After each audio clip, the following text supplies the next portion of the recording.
Erev Tov Rabotai, we're continuing with our Mishna Yomi, Masechet Yevamot. We're up to Perek Dal, Mishnah Tet. Today's Mishnayot should be Le'ilun Nishmat Neria ben Svetlana, Ranbayev Eliyahu ben Burcha Yisraelo, and Chana bat Miriam, Menuchatam began Eden, Amen. And L'avdil ben Chaim L'chaim v'Refuah Shelemav Daniel Shalom ben Rosa, Betoch Shah Chulei Yisrael. The Mishnah teaches what happens when one of the brothers performs Kiddushin with the sister of their Yevamah. Shomeret Yavam shekidesh achiv et achotah. If a woman was awaiting Yibum with an older brother, and his younger brother went and performed Kiddushin with her sister. Now the Mishnah prevents the case of the younger brother performing Kiddushin with the sister only because it is proper for the older brother to perform Yibum. But the same applies if the older brother went and performed Kiddushin with the Yevamah's sister.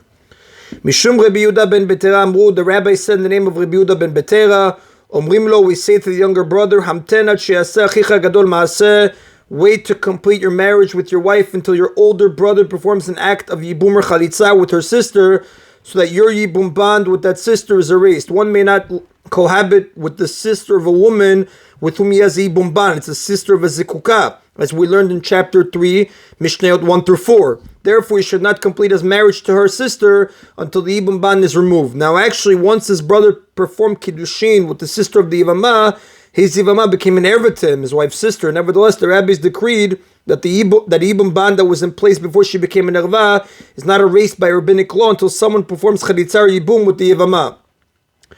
Chalatz la achiv o chenasa. Once his older brother performs chalitza with her or marries her in Yibum, he chnoset ishto, he may fully marry his wife since there is no longer Yibum bond between the Yevamah and the brothers. The Mishnah explains what happens in the previous case if neither chalitza nor Yibum is performed because the Yavam or Yevamah died. Meta Yevamah, if the Yevamah died before the older brother performed either Yibum or chalitza with her, he chnoset ishto, this brother may marry his wife since there is no longer any Yibum bond. The death of Yevamah ends the Yibum bond, just as the death of a wife ends a marriage.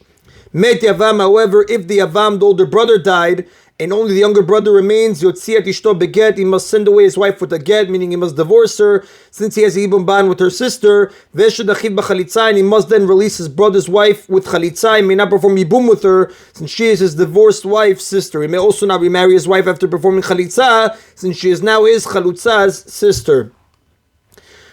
And the Rav tells us, "Ubegmara pasik halacha Rabbi Yehuda ben Betera." The Gemara says that the halacha follows the opinion of Rabbi Yehuda ben Betera. That is in the Mishnah Tet.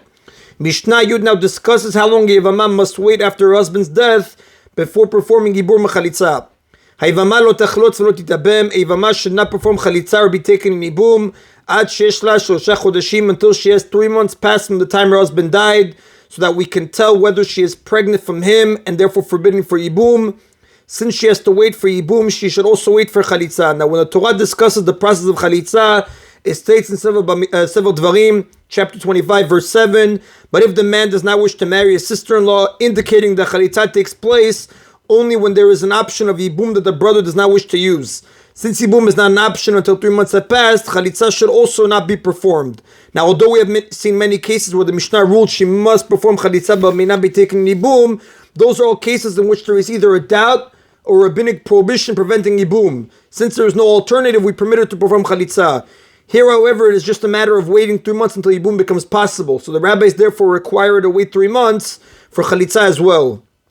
Now, having mentioned a 3-month waiting period in regard to Yibum, the Mishnah goes on to discuss how long any widow or divorcee must wait before marrying another man. V'chen kol shar Nashim lo yitarsu. Similarly, all of the women we marry should not become betrothed, v'lo yinasu, and certainly should not have their marriage completed, meaning they should not accept kiddushin or enter the chuppah ad shulan shosha chodeshim, until they have 3 months passed from the time their first marriage ended, so that if they become pregnant, we could tell whether their pregnancy is from the first husband or the second husband. Echad bitulot v'echad beulot. This applies to both virgins and non-virgins, meaning whether they cohabited with their first husband or not. Echad girushot v'echad almanot, to both divorced women and widows. Echad nisot v'echad arusot, and to both women who were fully married and those who were only betrothed to their first husbands. And erusa is a woman who received kiddushin, betrothal, and is now in the first stage of marriage. And Nisua is a woman whose marriage was completed with chuppah and is now fully married. Now, this last statement is really just an explanation of both virgins and non-virgins. Virgins are those who were only betrothed and not fully married. These had not yet cohabited with their husbands. Non-virgins are those who had been fully married and therefore cohabited with their husbands. In all these cases, they must wait 3 months. Now, although a woman who was not fully married can be assumed not to have cohabited with her husband, the rabbis decreed a 3-month waiting period for all women who remarry to ensure that a woman cohabited with her first husband does not remarry until 3 months have passed, so that if she becomes pregnant, we may be sure whose child it is. And the Gemara cites a verse that implies that the divine presence does not rest upon a person whose father is unknown. And the Mishnah cites a more lenient view. Rabbi Yehuda says, "Anisuot itarsu." Women who were fully married to their first husbands may immediately be betrothed by a second husband. Since betrothed women do not cohabit with their husbands, therefore it would be allowed. And if they show signs of pregnancy within 3 months, we can know that it is from their first husband. Va'arusot inasu, and women who are only betrothed to their first husband may immediately complete their marriage with their second husband, because we can assume that they did not cohabit with their first husband and are not pregnant from him. Chutz min ha'arusot shebiYehuda. These leniencies apply everywhere except to betrothed women in Yehuda, who must wait 3 months before fully marrying any man, because the practice in Yehuda was to let a betrothed couple be alone together so that he is familiar with her when they complete their marriage. Therefore, in Yehuda, we are afraid that they may have cohabited while they were still betrothed.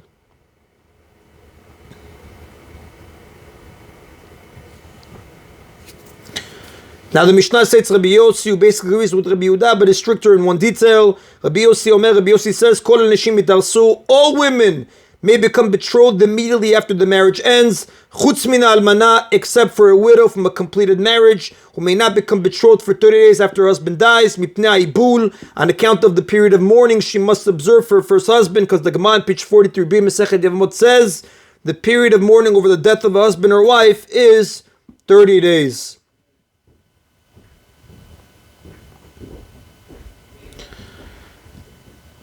And that is an abotai of today's Mishna Yomi. Baruch Adonai Leolam. Amen v'amen.